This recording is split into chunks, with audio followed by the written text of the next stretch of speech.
Oi, gente, tudo bem? Adriana do CAP de São Carlos. Então, vamos lá continuando. Os dois últimos autores agora. Inclusive, eu vou fazer eles juntos. Eu nem vou parar a live, vou fazer eles juntos aí, porque são bem curtinhos e bem simples, né? São autores, assim, muito solicitados nos concursos.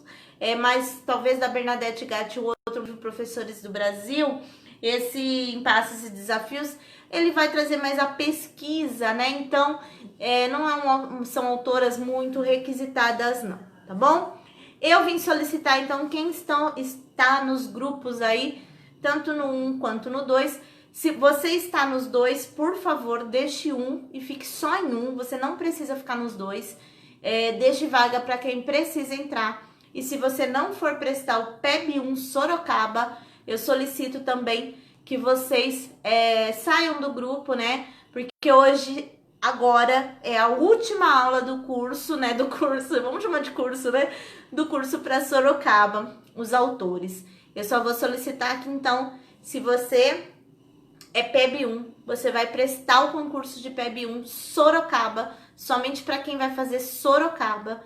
E você está no grupo, fique aí que no final da live tem uma surpresa para vocês. E se você está nos dois, por favor, deixe um e fique só em um, tá? Senão não vai ter como a gente oferecer aí o que nós vamos oferecer para quem está nos grupos, né? O pessoal que estão aí, são quase 510 pessoas nos grupos.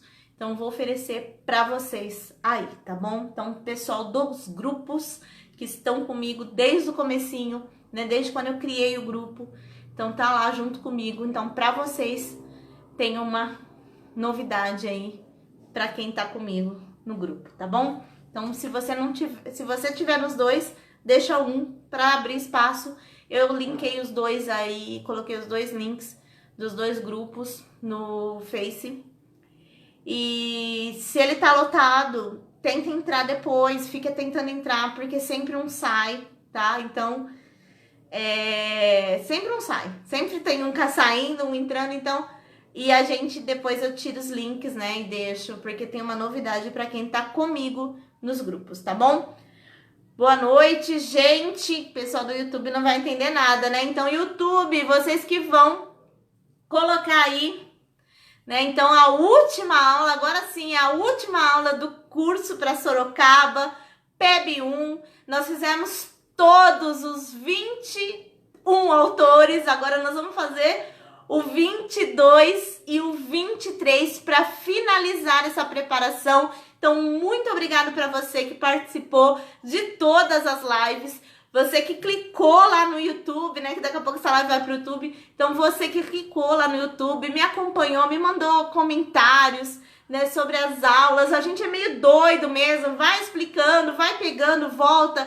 Clica lá, pausa e escreve no mapa, né? A gente vai fazendo assim, que é mais fácil. Eu não gosto desse negócio de slide. Eu não gosto de ficar lá com o negocinho lá e eu vou só falando. Não gosto, tá? Eu gosto de fazer isso. Eu vou explicando, vou puxando e eu dou aula assim. O pessoal que me conhece, tô vendo um pessoal que tem aí, que é daqui de São Carlos, a Ney tá aí, né? Várias pessoas daqui de São Carlos me acompanhando também. Sabe como eu dou aula? Que eu pego os autores e vou falando, vai puxando. E lá na lousa a gente vai marcando as palavras-chave e coloca a geladeira para todo lugar, porque tem que grudar na geladeira, porque esse autor cai. Então é assim que a gente faz, né? Então, uma coisa mais despojada, menos formal, né? Eu falo errado, eu esqueço a palavra, eu volto. Então, eu prefiro assim, tá? Então, vamos lá. Vamos com a Bernadette Gatti. Professores do Brasil, Impasses e Desafios. Esse texto, né, é uma pesquisa sobre os professores do Brasil. Efetivamente, no concurso, a gente não acha muitas perguntas, não, tá? Então, vou só passar, na verdade, alguns dados da pesquisa. Essa primeira parte começa a se apresentar os dados dessa pesquisa. Eles pesquisaram e viram que a maior parte do magistério são mulheres, né? Então, essa questão são da rede pública, né? Então, estão na rede pública. Essa questão salarial. Então, foram essas primeiras ideias aí que elas foram colocando em relação à pesquisa. Mas o que elas encontraram, assim, de valioso, né, dentro dessa pesquisa? Ela colocou aqui a questão da formação e a carreira dos professores, né? Então, os professores, quando faz essa pesquisa, né, ela vai falar então dessa questão da valorização da docência, tá? Então, por isso que fala professores do Brasil, impasses e desafios. E aí elas vão colocando, né, alguns desafios, né? Vamos falar assim. Então, primeira, né, qualidade da formação básica e continuada do professor. A gente sabe que hoje no Brasil, os professores PEB1, vamos colocar sempre ficar mais fácil, são formados na pedagogia, tá? Os institutos superiores de educação, alguns lugares ainda tem, né? O magistério não mais, né? Em alguns lugares ainda tem magistério, mas aqui no estado de São Paulo não mais. Então, essa questão dessa formação inicial, dessa pedagogia, né? E essa questão da formação continuada. A gente que é professor sabe, nós estamos sempre estudando, né? A gente não pode parar no tempo. Então, essa questão da formação continuada, tem autores ainda que falam formação contínua, né? Então, o professor ele tem que estar sempre em formação continuada. Então, uma das valorização da docência é essa qualidade na formação básica, tá? E continuada. 2. Formas de acesso, de acesso e progressão na carreira. A gente sabe que para acesso ao emprego público, né, ao concurso público, a LDB ela é clara, né? Os professores terão acesso, né, a carreira pública, a emprego público de professor por provas e títulos, tá? Então, as provas e títulos, elas estão lá, ai, meu cabelo tá até arrepiado, elas estão na LDB, tá? Então, o concurso público de provas e títulos, tudo bem? Então, isso é o acesso à carreira, o acesso, você estudou lá pedagogia, você vai prestar o concurso público, né, para trabalhar na escola pública, então, esse concurso ele vai ter provas e também vai ter os títulos, tá? Os títulos, eles entrariam como uma forma de progressão de carreira, tá? Os planos de carreira, né, eu sempre falo isso na aula de legislação, não é nenhum favor que a prefeitura faz pra gente, não. Plano de carreira é lei, tá? Então, precisa ter um plano de carreira. O plano de carreira em que o docente, conforme a sua titulação vai progredindo nessa carreira, por exemplo, ele entra lá com salário base, aí ele tem, sei lá, uma especialização, sobe um pouquinho o salário, tem um mestrado, sobe mais um pouquinho, tem um doutorado, sobe mais. Então, isso que é a questão da progressão na carreira. Tem prefeituras que vai até o nível 7, nível 8, aqui em São Carlos vai até o nível 4, tá? Então, até o nível 4 só, os professores conseguem progredir na carreira, tá? Bom, implementação do estágio probatório previsto em lei. Isso é muito interessante também, tá? Então, implementação do estágio probatório. Todos os concursados, vamos colocar assim, todos os funcionários, isso é a Constituição, tá? O estágio probatório é obrigatório de 3 anos. Até lá, né, você é efetivo, você prestou concurso, foi chamado, você se tornou efetivo, porém você não é estável, tá? Você só, tá lá escrito, são estáveis após 3 anos os funcionários, então que você, ainda a gente estava discutindo isso no curso de gestão, né, da terça. Então, após 3 anos naquela rede, você se torna efetivo e estável. Então, tem lá os critérios, Sorocaba tem os critérios também para essa questão da efetivação, vamos colocar assim, para essa estabilidade, tá? Então, para você tornar um funcionário estável, tá? Efetivo, estável. Então, essa questão da implementação do estágio probatório, né, que está em lei. Então, foi isso um dos desafios, né, que elas colocaram, então, para os professores. Porque muita gente se forma, presta, começa a trabalhar e vê que não é aquilo, né? Então, no estágio probatório, eu falo, você é exonerado. Não, você não é exonerado. Você não se torna estável, tá? Então, se você não passar no estágio probatório.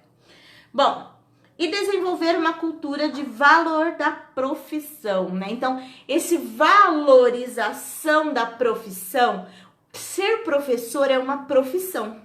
A gente ganha para isso. É como outro trabalho qualquer. A gente troca, né? A nossa força de trabalho por um salário, né? A gente tem um salário, a gente troca. Qual é a nossa força de trabalho? A nossa força de trabalho é a docência, né? Então é o ensinar. É tanta coisa a nossa força de trabalho, se a gente for pensar, né?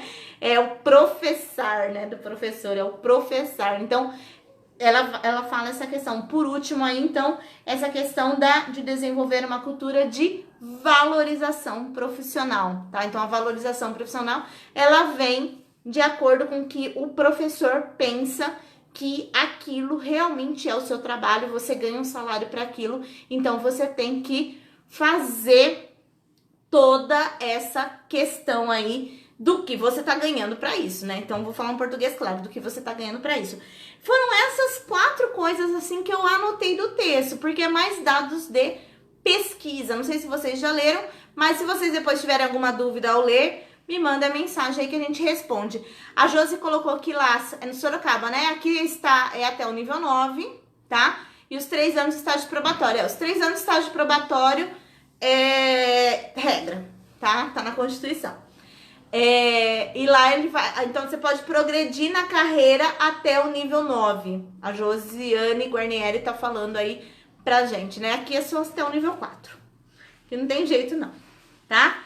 Então, a GAT, Professores do Brasil, Impasses e Desafios, vem trazer dados de pesquisa e coloca essas questões da valorização da docência, né? Então, impasses e desafios. Um plano de carreira para muitos municípios ainda é um desafio, tá? Não é constituído, lei e tudo mais. Aqui é lei, em São Carlos, né? Mas ainda em muitos municípios e realmente a efetivação dessa progressão na carreira ainda é muito complicado em algumas cidades, tá? E aí nós estamos em 2020, né? E elas fizeram a pesquisa aí, traz os dados dessa pesquisa, é mais para vocês saberem aí, ter uma ideia geral do assunto, né? Do que ele vem trazendo. Ela, Bernadette Gatti. Eu com minhas manias de falar ele, ela e tudo mais. Vai, vamos lá. E agora, o próximo e último... Glória! 23, né? A Fer não vi a Fer. A Fer deve estar ocupada por aí. A que eu falei agora, Professores do Brasil, Impasses e Desafios, Bernadette Gatti. A Fer deve estar ocupada por aí. A Fer acompanhou as nossas lives aí, né? Veio me ajudando a lembrar dos autores. Porque é muita coisa na minha cabeça e eu acho, então, que agora é o último, é o 23º, se eu não me esqueço, tá? Então, 23º, se eu não... Eles tiraram 3 da bibliografia, né? Então, 3 saíram, um eu repeti, coloquei Alves 2 vezes, então dá 23, é isso, né? Tinha 27, 23. Então, vamos pro último, né? O último é uma coletânea, né? São 4 níveis e 9 referências. A pessoa tá falando aqui, peraí. A Maria Eduarda, na verdade são 4 níveis e 9 referências. Isso é o plano de carreira, né? O plano de carreira tá no concurso aí para estudar, é uma das leis para PEB, né? Então, e para gestão também, tá? Então, eu acho, então vamos terminar o último livro. Glória, Senhor, né? Amém, conseguimos. Então, nós vamos aí para o último, Marcas da Diferença no Ensino Escolar, né, do Miskolci. Se eu não falei errado, ele é um organizador, tá, desse livro. Esse livro tem 5 capítulos, é do pessoal aqui da UFSCar, né, fizeram um curso aqui de especialização, né, e então, esse material, né, ele foi produzido para o curso de Gênero e Diversidade na Escola. Ele tem 5 capítulos e os autores lá trabalhavam, né, ajudavam na questão lá desse curso. Eles vinham discutindo, tá? No primeiro capítulo, ela é uma moça, né? Ela vai trazer a questão de cultura Escola. Esse livro ele é interessante porque ele traz essas questões aí de cultura, de gênero, de sexualidade. Ele vem trazer essas questões, por isso que é marcas da diferença no ensino escolar. Ele vem trazendo essa ideia da diferença no ensino e aí ele coloca dentro da escola, tá? Então, eles trazem alguns autores, eles fundamentam algumas coisas, mas as discussões, como era um curso, né, para esse curso de gênero e diversidade na escola, esse material foi produzido, então, para discutir essas questões dentro da escola, tá?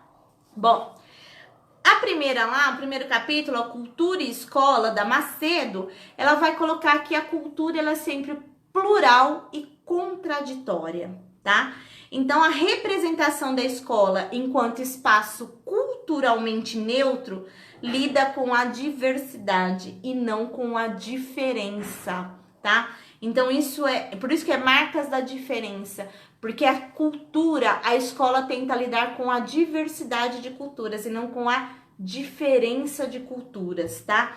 E aí ela vai colocar uma das formas para lidar com essa diferença é você desconstruir o currículo, né, o conteúdo escolar e colocar ele sempre em dúvida, tá? Então, sempre em dúvida, lembra de uma palavrinha, né? Dialética da contradição.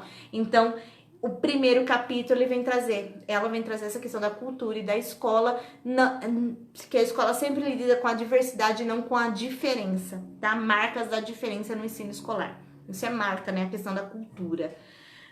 E aí, uma alternativa seria desconstruir o conteúdo escolar e colocar sempre esse conteúdo em dúvida, né? Isso é muito interessante, porque eu tava pensando agora e lembrei, apesar que vai entrar no capítulo 4, essa questão da relação étnico-racial, né? Que também vai ser tema lá do capítulo 4. Essa questão que a gente ainda, por mais que a lei, a questão étnico-racial, lá o artigo 26A da LDB, ele é claro, lá ele traz todos, né, o que tem que ser feito, mas essa questão étnico-racial, ela ainda é tratada nas datas comemorativas, né, comemorativas 13 de maio, 20 de novembro, sendo que é uma relação étnico-racial que tem que perpassar todo o currículo, independente do dia, tá? Então, é por isso que fala, trata na questão da diversidade, não da diferença, né? Então, eu continuar lá falando de 13 de maio, só 13 de maio, continuar falando 20 de novembro, só em 20 de novembro, da consciência negra, isso não tá escrito isso na lei, ela é contínua, ela é em todas as atividades. As crianças, elas têm que se enxergar dentro daquilo, né?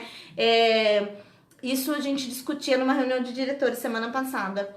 Essa questão da étnico-racial estar presente nas atividades, né? E não uma coisa que só fica em maio e em novembro, apesar de ser lei, tá? Bom, depois no quarto capítulo eu volto. Já baguncei tudo. O capítulo 2 vem tratar de gênero, tá? E aí ele vai falar que gêneros, né, é a questão das identidades, tá? Então, identidades, essa palavra é uma palavra-chave para currículo, tá? Então, identidades culturais. Então, essa questão das identidades, na questão do gênero, ela vem sempre delimitada pelas marcas corporais, tá? E aí os indivíduos são enquadrados com marcas, né, corporais, como corpo. Então, se é um corpo de homem, gênero masculino. Se é um corpo de mulher, gênero feminino. E isso dentro da escola, né, ela tem que ultrapassar essa questão, tem que ultrapassar esse espaço e possibilitar a reatualização das concepções, né, de naturalização dos comportamentos, atitudes e gestos. Muitas imagens reforçam a ideia da característica corpórea para condutas que gerem padrões hegemônicos, né? Então, essa questão de gênero dentro da escola, isso tem que ser muito conversado. Inclusive, Sorocaba, eu não vou lembrar de PEB 1, mas de gestão tem muitas resoluções e mesmo os decretos do Estado, a questão do nome social, né? Então, essa questão de gênero, a questão do nome social, em que basta o aluno ir lá e falar que quer ser chamado pelo nome social e ele tem direito, tanto na chamada quanto nas provas. Ele só vai poder, então, nos documentos oficiais, se ele realmente trocar e tudo mais. Mas na chamada ele tem o direito de ser chamado pelo nome social. Vocês podem ver até em concurso público, na hora que você faz a inscrição, isso é lei, a questão do nome social. Então não é porque tem uma característica corpórea que isso deixa de ser, de você não se enxergar dentro da escola. Você tem, inclusive, a usar o banheiro e tudo mais, né? Então, a gente tem cada vez mais encontrado isso dentro das escolas. Encontrado isso, meu Deus, podem até achar que eu sou... Mas tem encontrado cada vez mais situações dentro da escola em que você precisa da legislação, você tem que saber lidar com isso e você não pode apagar, né? Como o... esqueci o nome dela, da autora do currículo, que ela diz do daltonismo cultural. Não adianta você só enxergar uma coisa, né? São várias coisas, é multicultural. Então, essa questão do gênero também, né? Então, é gêneros, né? Então, pra gente não ter só o daltonismo, a gente não enxerga, né? O ano passado eu era diretora numa escola em que a gente tinha vários questão de nome social e muitos alunos no começo do ano, até o primeiro bimestre mais ou menos, de reprovar por falta, porque eles se recusavam a responder a chamada pelo nome de batismo, né? Vamos falar assim, pelo nome de batismo, e queriam, né? E tinham direito, eles tinham pedido, eu já tinha falado, já tinha até colocado na lista de chamada e tudo mais, mas tinha professores que não queriam chamar pelo nome social. Então, isso é muito complicado.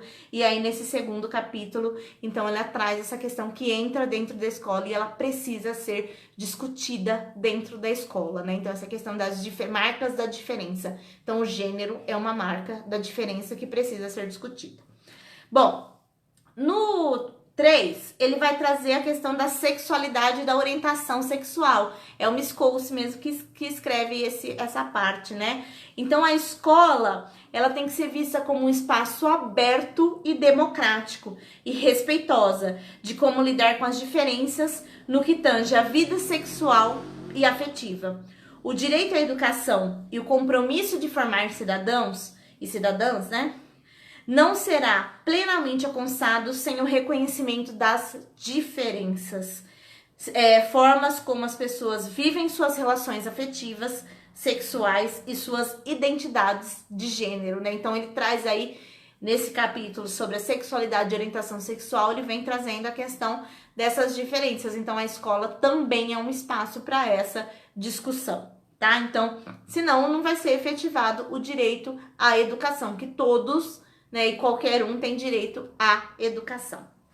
Bom, senão ele vai falar do silêncio, achei muito interessante essa parte, o silenciar da escola. Então, a escola finge que não tá acontecendo nada, né? Então, que não tem nada, né? Então, ele vai falar que não é você olhar e ver que não tem. Tem sim, né? E aí, essa discussão, porque não é o silenciar da escola que eles estão querendo a discussão, sim, né? Dessa questão da sexualidade, da orientação sexual, tá? E no capítulo 4, né, o Silvério traz a questão das relações étnico-racial, que eu já até falei um pouquinho lá atrás, né, com esses padrões construídos, né, enquanto normais, né, então a questão de gênero, a sexualidade e a raça, né, e aí eles vão trazer, como nesse capítulo 4, a questão do Bourdieu e do Passeron com a reprodução, que diz, né, que a escola, em vez de diminuir as desigualdades,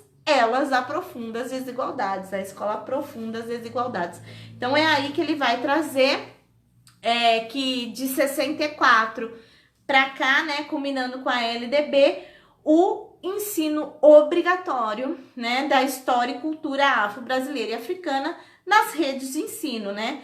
E aí ele vai falar que qual é a alternativa para dentro da escola? A reformulação dos currículos, a reformulação das metodologias, né? E a reformulação do nosso pensamento quanto professor também, foi o que eu falei. Não é 13 de maio, não é 20 de novembro. Aí chega novembro e fala, ai, vamos ler o Menina Bonita do Laço de Fita, né? Ou o cabelo da Lelê lá em novembro. Não, a gente pode ler Menina Bonita do Laço de Fita de qualquer dia do ano. O cabelo da Lelê em qualquer dia do ano.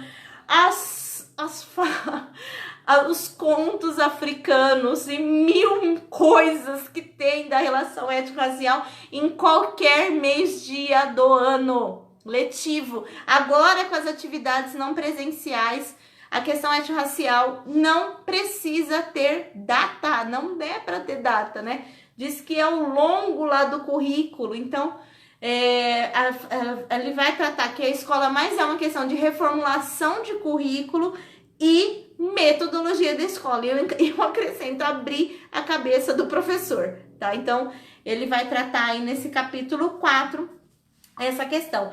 E no último, ele vai falar, né? O último capítulo vai tratar sobre o curso, né? Em si, que esse material todo é do curso, né? Então, o curso de gênero e diversidade na escola. E aí ele vai falar que a diversidade e gênero é uma forma relacional e historizada, né? Então tem a questão da história também. Esse é o primeiro esse é o primeiro módulo do curso Diversidade e Gênero.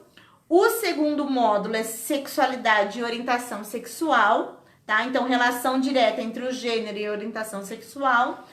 E o terceiro módulo é a questão das éticas raciais, né? De discutir com forma crítica o racismo na sociedade brasileira.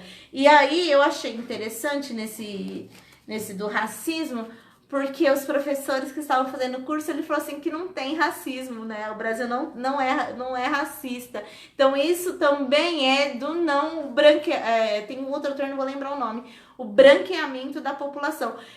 Nesse do currículo, chama Currículo e Avaliação, é o material do MEC.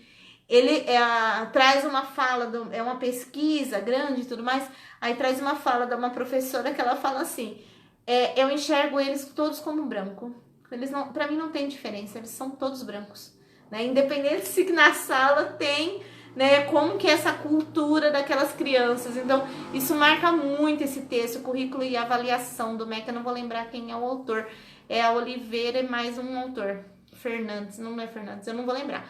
Mas, então, essa questão do daltonismo, né? Você enxerga só uma cultura e, né, a maioria das vezes a cultura dominante e esquece todas as outras. É a mesma coisa dia do índio, né, gente? Dia do índio, 19 de abril, pelo amor de Deus, né? Chega de pintar as crianças, chega de fazer cocarzinho, chega, porque as tribos, né, indígenas do Brasil são muitas, né? Então, chega, vamos abrir a cabeça. Então, eu acho que esse marcas, né, da diferença, eu deixei ele por último, marcas da diferença no ensino escolar. Eu acho que essa questão pra gente pensar nessa questão da diversidade, né? Então, essa questão da diversidade, e da diferença, né? Então, é diverso, sim, mas eles são diferentes. Eles têm uma cultura, têm uma cultura própria.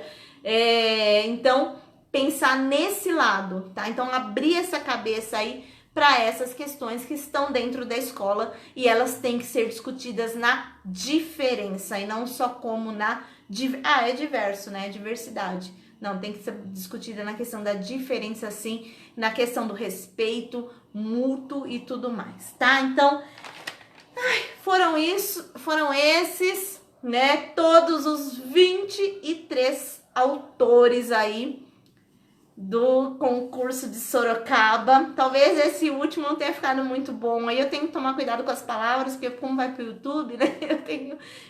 Eu falo eles, mas é a questão de diversidade, a diferença, né? É só para explicar. Senão o YouTube me derruba. Então, são esses os 23 autores, todos eles postados no YouTube, tá? O Lucchesi tá com 8 minutos, mas o Lucchesi tem o essencial do Lucchesi, o que cai no concurso. Estão todos lá para vocês. Faltam 60, né? Praticamente uma prova 9 de agosto. 60 dias quase para o concurso aí, dá tempo de estudar, dá tempo de rever todos os vídeos, dá tempo de fazer todos os mapas mentais. Cuidado com os mapas são pessoais, tá? Então, se eu vendo mapas, faço mapas, mas os nossos mapas, eles são mais explicativos, né? Então, não é tanto só a palavra-chave, a gente dá uma explicada e a gente faz o chamamento, né, do concurso. Quem tá aí que eu acabei de ver, Vivian Fonseca, nossa professora aqui de língua portuguesa, que vai vir com a gente aí para quem está se inscreveu para o curso de legislação. Vivian tá aí, Vivian, dá um oi aí, menina. Você não me avisou, eu tinha te chamado pelo IRD. Dá tempo da gente entrar no IRD, se você quiser. Coloca aí pra mim, que eu te chamo pelo IRD e a gente conversa junto aí pro pessoal te conhecer também. Aí do Face, do CAP. Então é isso, gente. Obrigada. Vou ver com ela se ela quer entrar. A gente entra daqui a pouquinho aí pra gente conversar. E conhece vocês, né? Ela fez comigo como chama que você fez? O Maturana, que eu já esqueci. O Maturana, ela fez comigo aí. Então é Vivian, ela também é professora de português, né? Então ela vem com a VUNESP e ela dá dicas aí maravilhosas pro pessoal. Então se você quiser, a gente tem ainda 5 vagas pro concurso de legislação, tá? Pro curso de legislação. E ganha aí uma aulona com ela, um aulão, tá? Com a Vivian aí, a questão do português. As meninas estão agradecendo, muito obrigada. Obrigada a vocês, obrigada por ter compartilhado, obrigada por ter o nosso combinado, tá? Então, compartilhar nossas aulas, assistir lá no YouTube. Obrigada a todos vocês. E estudem, espero que todo mundo passe. Boa sorte para todo mundo. E eu mando a novidade no áudio lá nos 2 grupos que a gente tem, tá bom? Então, vou por lá agora. Vou ver se a Vivian quer entrar, beijo com ela. Então, vou mandar aí. Beijo pra vocês. Obrigada, continua compartilhando nosso canal, curtindo, se inscreve. A gente tem sempre coisas lá, sempre aulas. E é isso, tá? Valeu, obrigada. E a novidade agora tá para quem tá lá no grupo.